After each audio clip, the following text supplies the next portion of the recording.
എനിക്ക് താങ്ക്സ് പറയാനുള്ള പ്രേക്ഷകരോടാണ്. കാരണം ഞാൻ പുറത്ത് എന്താണെന്നുള്ളത് ശരിക്കും അറിയാം. ഞാൻ എല്ലാത്തരം മണ്ടത്തരങ്ങളും എല്ലാത്തരം കാര്യങ്ങളും കുറേ തരം കുസൃതികൾ ചെയ്യും.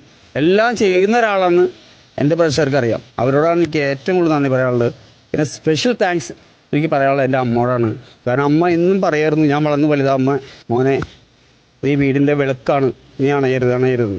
പിന്നെ എനിക്ക് ഇത്രയും ചാൻസ് തന്ന ഏഷ്യനെറ്റിനോടും, പിന്നെ ഞാൻ ഇവിടെ കയറി വന്നത് രണ്ടാമത്തെ ആളായിട്ടാണ്. ഫസ്റ്റ് കയറിയത് അൻസിബയാണ്. അപ്പോൾ അൻസിബ എൻ്റെ തുമ്പിലേക്കണമെന്നാണ് എൻ്റെ ആഗ്രഹം. അൻസിബാണെങ്കിൽ ഫസ്റ്റ് എടുത്തോ, കുഴപ്പമില്ല. ഞാൻ എൻ്റെ മനസ്സുകൊണ്ട് ആഗ്രഹിക്കുന്ന ഒരാളാണ് അൻസിബ വിൻ ചെയ്യണമെന്ന് സത്യമായിട്ടും പറഞ്ഞതാണ്.